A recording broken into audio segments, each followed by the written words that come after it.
قسم ہے زمانے کی جو تیزی کے ساتھ گزر رہا ہے اور ہمیں اس کا احساس ہی نہیں ہے۔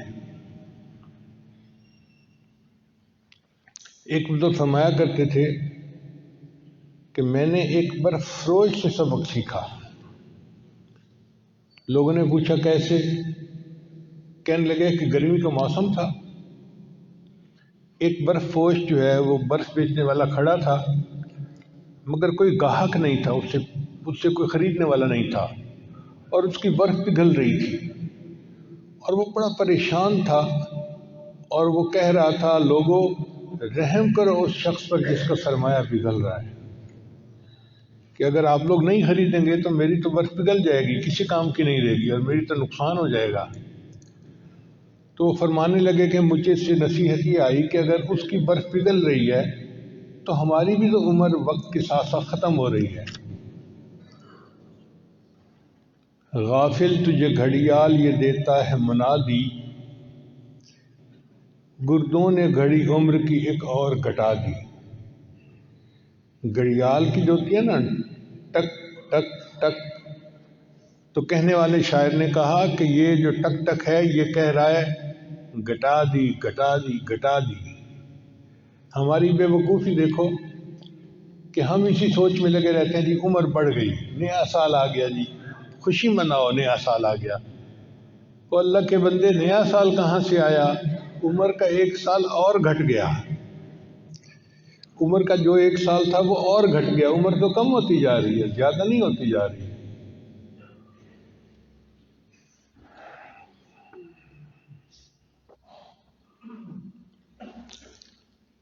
یہ وقت بھی عجیب چیز ہے۔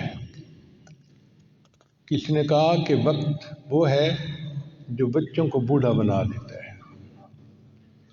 اپنی آنکھوں سے ہم نے جن کو بچہ دیکھا تھا آج ان کے سفید بال ہو گئے۔ تو وقت کیا ہے؟ جو بچوں کو بوڑھا بنا دیتا ہے۔ ایک دوسرے نے کہا کہ وقت وہ ہے جو ہاتھوں سے چوڑیاں لے لیتا ہے اور چہرے پہ جھریاں دے دیتا ہے۔ وقت وہ ہے جو ہاتھوں سے چوڑیاں لے لیتا ہے اور چہرے پہ جھریاں دے جاتا ہے۔ جو لڑکی آج دلہن بنی ہوئی تھی وہ کل بوڑھی بڑی ہوتی ہے، چہرہ چھوارے کی طرح بنا ہوا ہوتا ہے۔ تو وقت گزر جاتا ہے اور ہماری زندگی کا وقت بہت مختصر ہے۔ تو فرمایا والعصر، قسم ہے زمانے کی، زمانہ اس بات پر گواہ ہے۔ لوگوں اگر تم یقین کرنا چاہتے ہو تو تاریخ انسانیت کو ذرا غور پکڑ لو۔ قوم عاد کے ساتھ کیا ہوا، قوم سمود کے ساتھ کیا ہوا، قوم صالح کے ساتھ کیا ہوا، قوم لوط کے ساتھ کیا ہوا۔ اگر قریب کے زمانے میں دیکھنا چاہتے ہو تو بنی اسرائیل کے ساتھ کیا ہوا۔ زمانہ اس بات پر گواہ ہے، جس نے منمانی کی زندگی گزاری وہ تباہ ہوا، اور جس نے اللہ کی فرمانبرداری کی زندگی گزاری وہی کامیاب ہوا۔ لوگوں ہم جو بات کر رہے ہیں وہ اتنی پکی بات ہے کہ ہر انسان خسارے میں ہے سوائے ان لوگوں کے جن کی شرائط ہم آگے بیان کریں گے۔ والعصر ان الانسان لفی خسر۔ ہم لوگوں نے اپنی زندگی میں کامیابی اور ناکامی کے کچھ معیار بنا رکھے ہیں۔ مثلا ہم یہ سمجھتے ہیں کہ جس کے پاس دولت زیادہ وہ کامیاب، جس کے پاس شہرت زیادہ وہ کامیاب، جس کے پاس جائیداد زیادہ وہ کامیاب، جس کے پاس عہدہ بڑا وہ کامیاب۔ شریعت کہتی ہے نہیں، ان میں سے کوئی بھی کامیاب نہیں ہے۔ شریعت کی نظر میں کامیابی کا معیار ہی کچھ اور ہے۔ اس لیے فرمایا کہ تم تو نقصان اٹھانے والے ہو، جن کو تم کامیابی سمجھتے ہو کل تمہیں پتہ چلے گا کہ کامیابی اس میں نہیں تھی، کامیابی تو کسی اور چیز میں تھی۔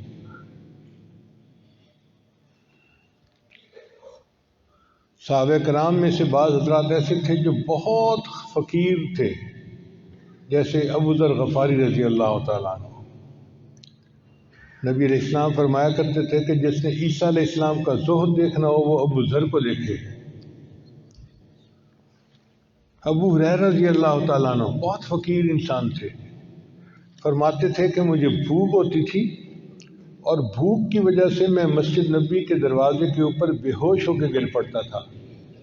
لوگ سمجھتے تھے مرگی کا دورہ ہے، حالانکہ میں تو بھوک کی وجہ سے بے ہوش ہوتا تھا۔ اب آپ بتائیں کہ جو بندہ بھوک کی وجہ سے بے ہوش ہو کے گر پڑے وہ کتنا غریب ہوگا۔ اور یہ وہ صحابی تھے جنہوں نے محدثین کا امام بننا تھا، امام المحدثین بننا تھا۔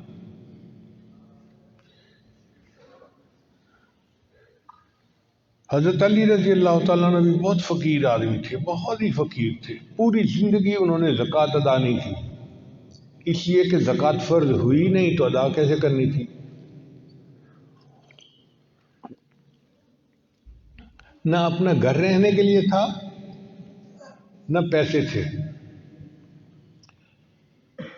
جب فاطمہ الزہرا رضی اللہ تعالیٰ عنہ کا نکاح ہوا تو نبی علیہ السلام نے فرمایا کہ علی تمہارے پاس مہر کے لیے کچھ پیسے ہیں؟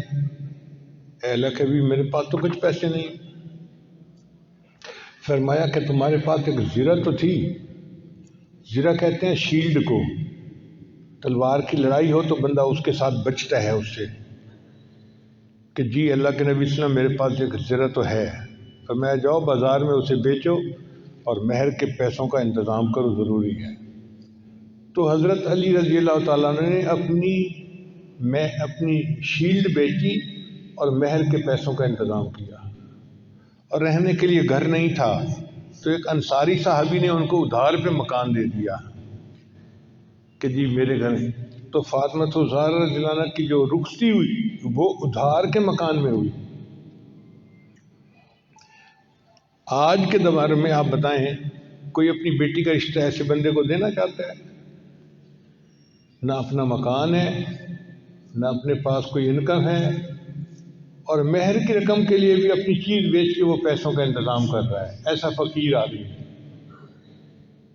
لیکن کس کو پتا تھا کہ یہ باب العلم ہے، یہ پوری امت کے اولیاء کے سردار بنے ہیں،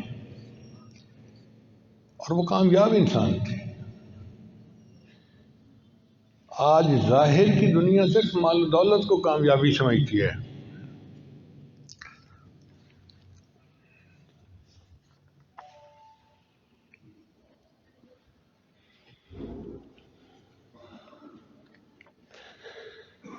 علامہ اقبال نے لکھا، خرد کو خیرہ کرتی ہے چمک تہذیب حاضر کی۔ خرد کا مطلب عقل۔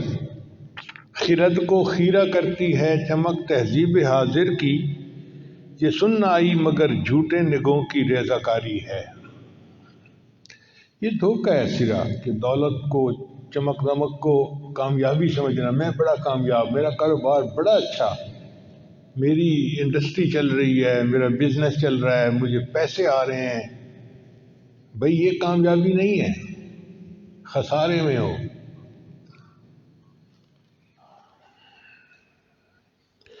قیامت کے دن کامیابی کا معیار مختلف ہوگا۔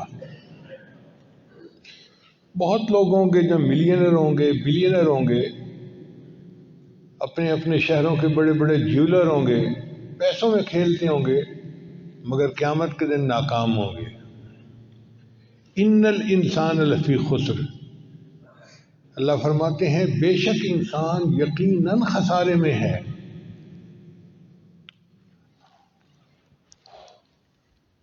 تو اگر انسان خسارے میں ہے تو پھر یہ اس خسارے سے نکل کیسے سکتا ہے؟ اس کے لیے اللہ نے 4 شرطیں بتائی ہیں۔ ہمیں چاہیے کہ ہم ان 4 شرطوں پر غور کریں اور ان صفات کو اپنے اندر پیدا کرنے کی کوشش کریں۔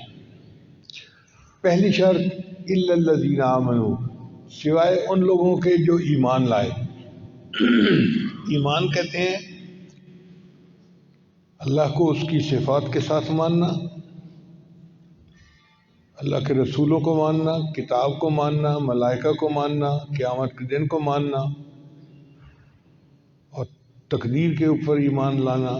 ان چیزوں کو ماننا یہ ایمان کہلاتا ہے۔ ایمان مجمل اور ایمان مفصل ہم پڑھتے ہیں۔ آمنت باللہ کما ہوا باسمائہ و صفاتہ، وقبلت جمیع احکامہ، یہ تو مختصر سا ہو گیا، اور مفصل یہ ہے آمنت باللہ و ملائکتہ و کتبہ و رسلہ والیوم الآخر والقدر خیرہ و شرہ من اللہ تعالی والبعث بعد الموت۔ اس کو پڑھنا، اور اس کے دو درجے ہیں، اقرار باللسان، زبان سے اس کا اقرار کرنا، و تصدیق بالقلب، اور دل سے اس کی تصدیق کرنا۔ جس بندے نے بھی کلمہ پڑھ لیا اس کو مسلمان کہا جائے گا۔ اب اس نے صرف زبان سے پڑھا ہے یا دل سے پڑھا ہے، یہ معاملہ اللہ کا ہے، بندوں کا نہیں ہے۔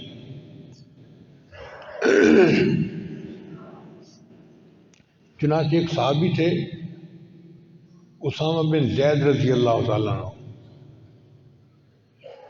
زید رضی اللہ عنہ نبی علیہ السلام کے منہ بولے بیٹے تھے، اور ان کے بیٹے تھے اسامہ، تو گویا نبی علیہ السلام کے پوتے کہلائے، یوں سمجھیں۔ اور ان کو زید بن محمد بھی کہا، ان کو زید بن محمد کہا جاتا تھا، ان کو اتنے قریبی تھے۔ بعد میں جب وحی اتری تو پھر ان کو ان کے نام سے پکارا جاتا تھا۔ اچھا، اسامہ رضی اللہ عنہ کے ساتھ واقعہ کیا پیش آیا کہ ایک جہاد میں کافر کے ساتھ ان کا مقابلہ ہوا۔ جب انہوں نے کافر کو گھیر لیا نا،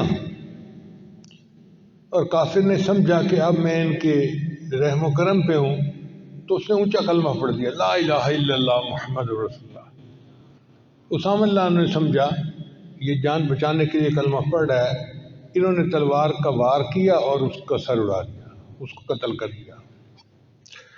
اب دل میں خلش سی تو آ گئی کہ میں نے ایک عمل تو کیا ہے، مجھے نبی علیہ السلام سے پوچھنا بھی چاہیے، ویٹنگ کروانی چاہیے۔ چنانچہ نبی علیہ السلام کی خدمت میں حاضر ہوئے اور آ کے عرض کیا، اے اللہ کے رسول، میرے ساتھ یہ واقعہ پیش آیا، کافر میرے ساتھ لڑ رہا تھا، جب میں نے اس کو زیر کر لیا تو اس نے جان بچانے کے لیے لا الہ الا اللہ پڑھ لیا، تو میں نے تو تلوار کا ایک وار کر کے اس کا کام تمام کر دیا۔ تو نبی علیہ السلام نے فوراً غصے سے کہا، ہلا شققت قلبہ، اسامہ کیا تو نے اس کے دل کو چیر کے دیکھ لیا تھا؟ تو کیا کرے گا جب قیامت کے دن کلمہ تیرے سامنے استغاثہ پیش کرے گا؟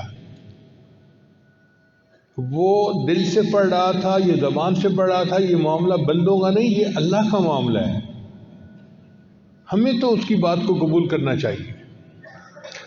تو اس سے اندازہ ہوتا ہے کہ جس نے زبان سے پڑھ لیا وہ مسلمان کہا جائے گا۔ حضرت عمر رضی اللہ عنہ فرمایا کرتے تھے، نحن نحکم بالظواہر واللہ اعلم بالسرائر، ہم تو ظاہر پہ عمل کرتے ہیں، حکم دیتے ہیں، اور اندر کا معاملہ تو اللہ کے اوپر ہے، وہ تو قیامت کے دن اللہ جانے گا کہ اندر کا معاملہ کیا ہے، ہمارے اوپر اس کی نہیں ہے بوجھ۔ چنانچہ جس بندے نے اقرار باللسان کر لیا اس کو مسلمان کہا جائے گا، اور اگر اس نے تصدیق بالقلب بھی کر لیا تو وہ پکا مومن بن جائے گا۔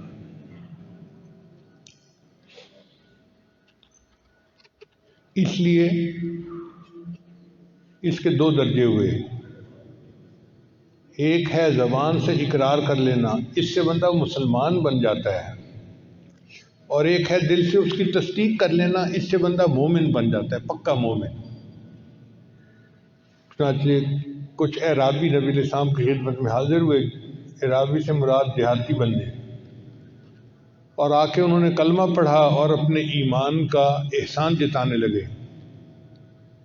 اللہ تعالیٰ قرآن مجید میں فرماتے ہیں، قالت الاعراب آمنا، کہا اعرابیوں نے کہ ہم ایمان لے آئے، قل لم تؤمنوا، اے میرے محبوب صلی اللہ علیہ وسلم آپ فرما دیجئے کہ تم ایمان نہیں لے آئے، ولیکن قولوا اسلمنا، تم کہو کہ ہم اسلام لے آئے، ولما يدخل الایمان فی قلوبکم، ابھی ایمان تمہارے دلوں میں داخل نہیں ہوا۔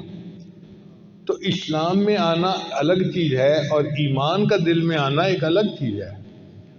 اس لیے ابن تیمیہ رحمۃ اللہ نے اپنے کتاب میں ایک موضوع باندھا ہے کہ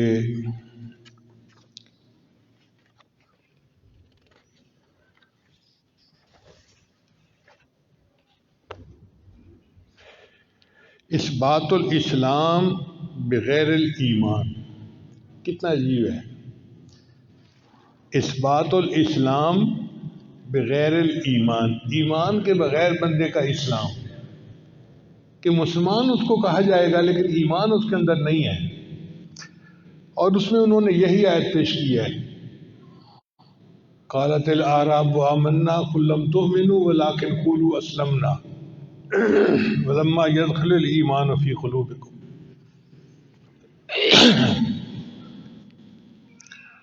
تو اس کا مطلب یہ کہ ہم نے کلمہ بھی پڑھنا ہے اور اس کا دل سے بھی اقرار کرنا ہے، دل میں کلمہ اتر جائے، صرف زبان سے الفاظ نہ ہوں۔ خرد نے کہہ بھی دیا لا الہ تو کیا حاصل، دل و نگاہ مسلمان نہیں تو کچھ بھی نہیں۔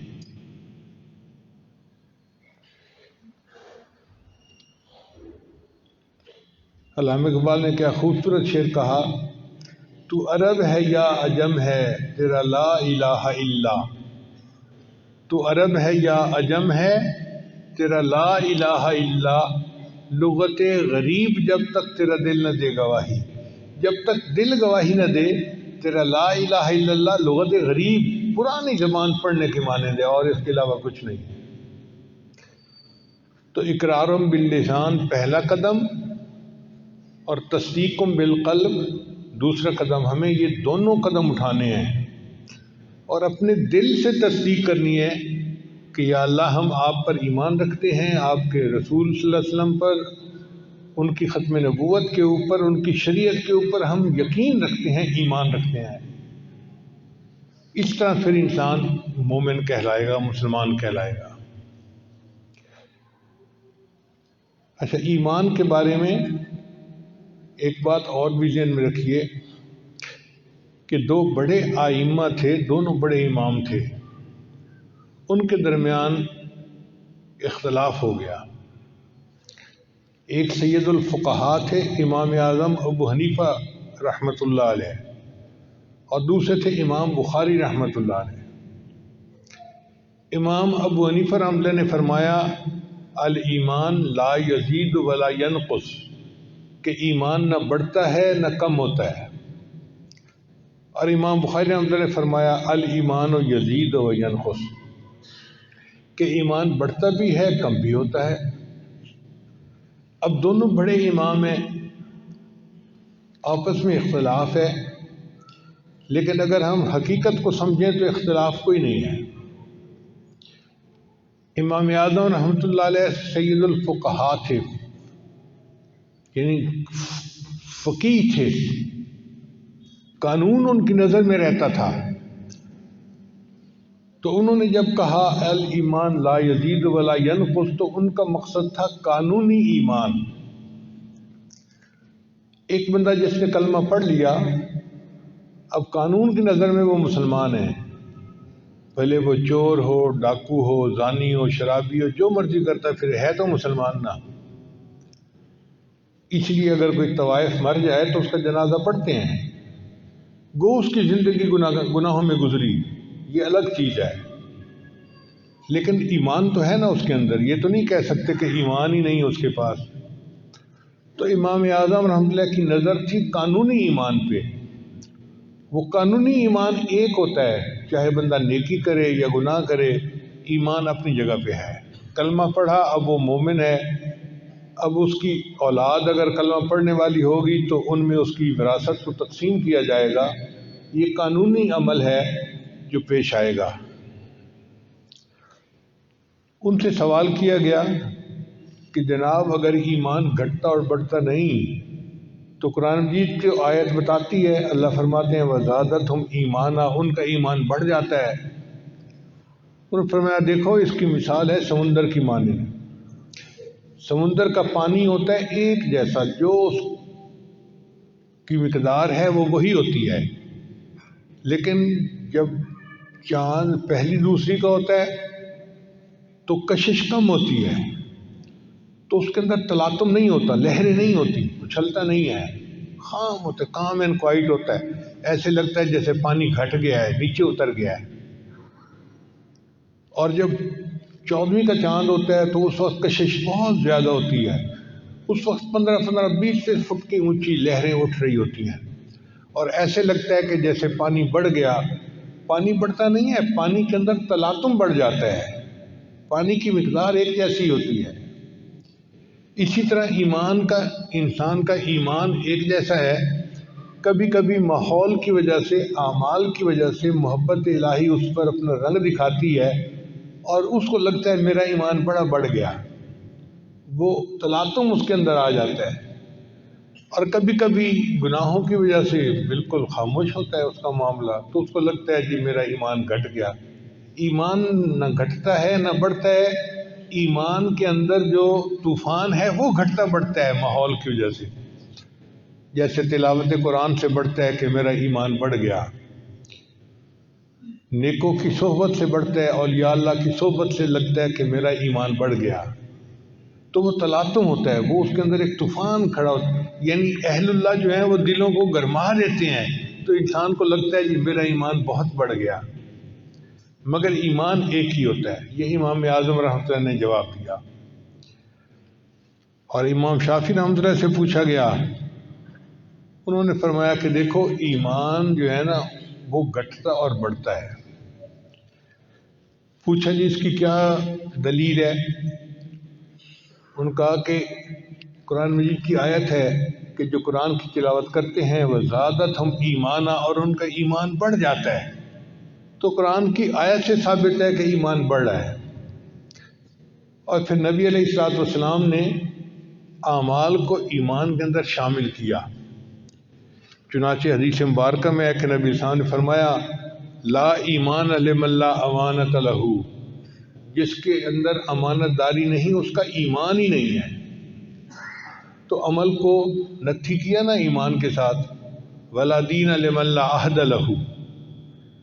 حدیث پاک میں ہے کہ نبی صلی اللہ علیہ وسلم نے فرمایا واللہ لا یؤمن واللہ لا یؤمن واللہ لا یؤمن، اللہ کی قسم وہ مومن نہیں، اللہ کی قسم وہ مومن نہیں، اللہ کی قسم وہ مومن نہیں۔ صحابہ یہ سن کے گھبرا گئے کہ اللہ کے حبیب صلی اللہ علیہ وسلم 3 مرتبہ قسم اٹھا کے کہہ رہے ہیں وہ مومن نہیں، وہ مومن نہیں، وہ مومن نہیں۔ تو ایک صحابی نے پوچھا ہے اللہ کے حبیب صلی اللہ علیہ وسلم کون مومن نہیں؟ فرمایا جس کا پڑوسی اس کی ایذا سے محفوظ نہ ہو اس بندے کا کوئی ایمان نہیں۔ تو اس سے پتہ چلتا ہے کہ واقعی اعمال کا اثر ہوتا ہے۔ تو اب تطبیق دونوں قولوں میں یہ ہوئی کہ امام اعظم رحمۃ اللہ کی نظر قانونی ایمان تھا ان کے سامنے، اور امام بخاری رحمۃ اللہ کی نظر تھی حقیقی ایمان کے اوپر۔ تو حقیقی ایمان میں اعمال شامل ہوتے ہیں، اور قانونی ایمان میں فقط کلمہ جو ہے وہ ایمان کی تصدیق ہوتا ہے۔ تو یوں دونوں قول آپس میں سمجھ میں آ جاتے ہیں۔ اس کا مطلب یہ ہوا کہ ہمیں اللہ پر ایمان دل سے لانا پڑے گا، اور اس ایمان کی حفاظت کرنی پڑے گی۔ آج کا دور چونکہ دجالی دور ہے، اس لیے اپنے ایمان کی بہت حفاظت کیجیے۔ کوئی ایسی بات نہ زبان سے نکلے کہ جس سے انسان کا ایمان ختم ہو جاتا ہے۔ چنانچہ علماء نے کتابوں میں فقرے لکھے ہیں، وہ زبان سے نکل جائیں تو انسان کا ایمان ختم ہو جاتا ہے۔ جس طرح کسی نے بات کرتے ہوئے کہا کہ یہ شریعت کی بات ہے، اور دوسرا آگے سے کہہ دے رکھ پرے شریعت کو، تو جس نے یہ کہا رکھ پرے شریعت کو فقط کفر، وہ کافر ہو گیا۔ اس کو کلمات کفر کہتے ہیں، اور علماء کے پاس بیٹھ کے یہ کلمات کفر کا سیکھنا یہ اہم ہے۔ ایسا نہ ہو کہ ہم کوئی ایسی بات کر جائیں کہ جو کفریہ باتیں ہوں۔ جیسے ایک بندہ بات کر رہا تھا، میں بڑی دور، اتنی دور رہتا ہوں، وہ کہتے او تو خدا دے پچھاوڑے رہتے ہو۔ تو جس نے کہا خدا کے پچھاوڑے رہتے ہو فقط کفر، وہ کافر ہو گیا۔ اس لیے کہ خدا کا تو پچھاوڑا کوئی چیز ہو نہیں سکتی، اور ہم آپس میں باتیں کرتے ہوئے اس قسم کی باتیں کر جاتے ہیں۔ ایک اور کفریہ فکرہ، ایک بندہ بہت بھوکا ہو نا تو پیٹ سے آواز آتی ہے، تو پیٹ سے آواز آنے کو لوگ آپس میں باتیں کرتے ہوئے کہہ دیتے ہیں نقل کفر نباشد کے آنتے قل واللہ پڑھ رہی تھی، یہ کفریہ کلمہ ہے۔ علماء نے لکھا ہے کہ جس نے یہ کہا نا کہ آنتیں قل ہو اللہ پڑھ رہی تھیں اور وہ گندی ہوا کا خروج تھا تو وہ کافر ہے۔ اب یہ باتیں ایسے دیکھیں کہ ہمارے عام روزمرہ کی گفتگو میں ہوتی رہتی ہیں اور ہم کئی دفعہ کلمات کفر بول جاتے ہیں اور ہمیں پتہ ہی نہیں ہوتا۔ ایمان بہت قیمتی چیز ہے۔ شیطان چاہتا ہے کہ نقب لگائے، چوری کرے، تو ہمیں چاہیے کہ ہم اپنے ایمان کے بارے میں بہت زیادہ فکر مند رہیں۔ ایک تو کوئی ایسا کلمہ زبان سے نہ کہیں، نمبر 1۔ نمبر 2، کفر کے پروپیگنڈے کی وجہ سے اپنے آپ کو ہم کمزور نہ سمجھیں کہ جی میں شرمندہ ہوں، میں مسلمان ہوں۔ نہیں بھائی، ہم خوش ہیں کہ ہم مسلمان ہیں۔ اگر کفر نے غلط پروپیگنڈا بہت کر دیا ہے اور ان کے پاس طاقت زیادہ ہے تو اس کا یہ مطلب نہیں کہ ہم اپنے ایمان پہ افسوس منائیں کہ ہم مسلمان کیوں ہیں۔ ہم اللہ کا شکر ادا کرتے ہیں کہ ہم مسلمان ہیں، ہم مومن ہیں۔ ہمارے پاس ایک نعمت ہے جو ان کفار کے پاس نہیں ہے۔ تیسری بات کہ مسلمانوں کے اوپر کوئی حال آئے تو اس سے خوش نہ ہوں۔ امت کا غم ہونا چاہیے دل کے اندر۔ کوئی بھی مسلمانوں پہ پریشانی آئے تو دل میں غم زدہ ہوں کہ آخر کلمہ گو بھائی ہیں، ان کے اوپر پریشانی آ گئی۔ آج تو یہ ہمدردی دلوں سے نکلتی چلی جا رہی ہے۔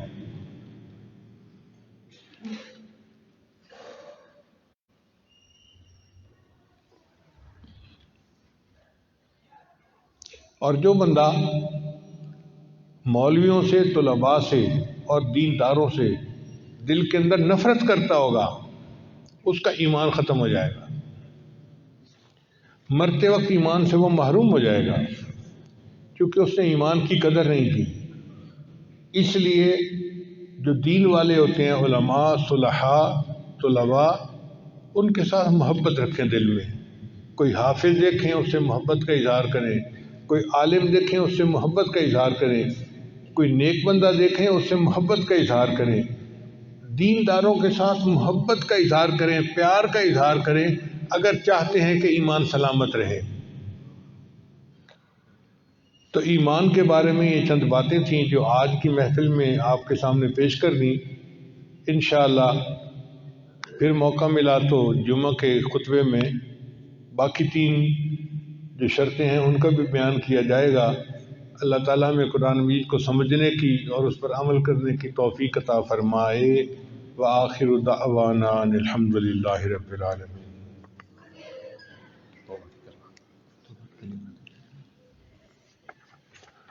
دعا سے پہلے توبہ کے کلمات کہہ رہے ہیں، پڑھا دیں تو دل میں یہ نیت کر لیجئے کہ ہم پچھلے گناہوں سے سچی پکی توبہ کر رہے ہیں اور آئندہ نیکوکاری کی زندگی گزارنے کا دل میں ارادہ کر رہے ہیں۔ یہ کلمات سچے دل کے ساتھ پیچھے پیچھے پڑھتے جائیے۔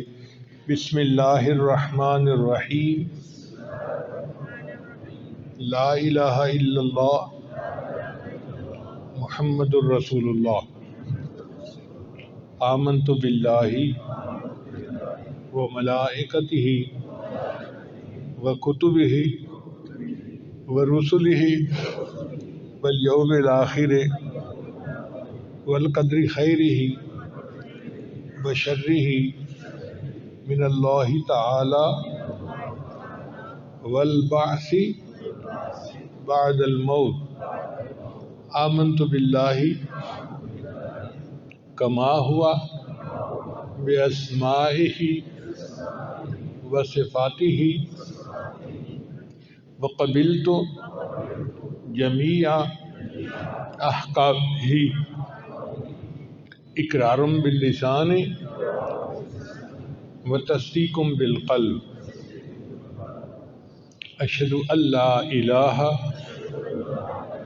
الا اللہ و اشہد ان محمدا عبدہ و رسولہ، استغفر اللہ ربی من کل ذنب و اتوب الیہ برحمتک یا ارحم الراحمین۔ ان کلمات کو پڑھنے سے ہم تو متعب ہو چکے ہیں، چند معمولات ہیں جن کو باقاعدگی سے کریں گے تو اللہ تعالیٰ دل کو منور کر دیں گے۔ پہلا عمل 100 مرتبہ استغفار صبح و شام پڑھنا، استغفر اللہ ربی من کل ذنب و اتوب الیہ۔ دوسرا عمل 100 مرتبہ درود شریف صبح و شام پڑھنا، اللہم صلی علی سیدنا محمد وعلی آل سیدنا محمد وبارک وسلم۔ تیسرا قرآن مجید کی تلاوت روزانہ کرنا، اگر ایک پارہ روزانہ پڑھیں تو بہت اچھا، مشکل ہو تو آدھا پارہ، اور مشکل ہو تو ایک پاؤ پڑھیں، اور بھی مشکل ہو تو سورہ یاسین صبح پڑھ لیں اور عشاء کے بعد سورہ ملک پڑھ لیں۔ نبی علیہ السلام نے ارشاد فرمایا قرآن مجید کی ایک سورت ہے جو 30 آیات کی ہے، اور میرا دل چاہتا ہے کہ یہ میرے ہر امتی کے دل میں ہو۔ اب آپ بتائیں کہ جب نبی علیہ السلام یہ تمنا فرماتے ہیں، وش کرتے ہیں کہ میرے ہر امتی کے دل میں ہو، تو ہم میں سے ہر بندے کو سورہ ملک یاد کرنی چاہیے۔ 30 آیات ہے نا، ایک آیت روز یاد کریں، ایک مہینے میں یاد ہو جائے گی۔ ہر کوئی بندہ نہیں کہہ سکتا جی کہ میں نہیں پڑھ سکتا، میں نہیں یاد کر سکتا۔ 30 آیات ایک مہینے میں یاد کرنا بہت آسان سا کام ہے۔ حدیث پاک میں آتا ہے کہ جو بندہ سورہ ملک کو روزانہ عشاء کے بعد پڑھے گا تو یہ سورہ ملک اس کو قبر کے عذاب سے محفوظ کر دے گی۔ فرشتے اس کو عذاب دینے کے لیے آئیں گے، مگر سورہ ملک ایک پرندے کی طرح آئے گی اور پر پھیلا دے گی اس کے اوپر۔ کس طرح باپ اپنے بچے کو مارنا چاہے نا تو ماں درمیان میں آ جاتی ہے، نہیں تم میرے بچے کو نہیں مار سکتے۔ سورہ ملک اس طرح ماں کی طرح اپنے پڑھنے والے کو بچائے گی کہ نہیں تم اس کو عذاب نہیں دے سکتے، اور اللہ اس کا عذاب معاف فرما دیں گے۔ تو اس لیے سورہ ملک زبانی یاد ہو، اور عشاء کے بعد آپ اس کو زبانی پڑھ لیں، قرآن پاک کھولنے کی ضرورت ہی پیش نہ آئے۔ چوتھی چیز ہے چلتے پھرتے ہر وقت دل میں اللہ کو یاد کرنا۔ ہتھ کار ول دل یار ول، ہاتھ کام کاج میں مصروف اور دل اللہ تعالیٰ کی یاد میں مصروف۔ اور پانچویں چیز ہے مراقبہ۔ مراقبے کا طریقہ بہت آسان ہے۔ جب نماز پڑھ کے فارغ ہوں تو ہم اللہ سے لو لگا کے بیٹھیں کہ اللہ کی رحمت آ رہی ہے، دل میں سما رہی ہے، دل کی ظلمت اور سیاہی دور ہو رہی ہے، اور میرا دل اللہ اللہ اللہ بول رہا ہے اور میں سن رہا ہوں۔ انشاءاللہ 10-15 منٹ کا یہ مراقبہ آپ کے دل میں اللہ کی محبت کو بڑھائے گا، آپ خود اس کو محسوس کریں گے۔ دعا ہے اللہ تعالیٰ ہم سب کے ایمان کو اور مضبوط فرمائے اور ہمیں پوری زندگی اس کے ساتھ نتھی رہنے کی توفیق عطا فرمائے، اور جب دنیا سے جانے کا وقت ہو تو اللہ ایمان کی دولت کے ساتھ ہمیں دنیا سے جانے کی توفیق عطا فرمائے۔ وآخر دعوانا ان الحمدللہ رب العالمین۔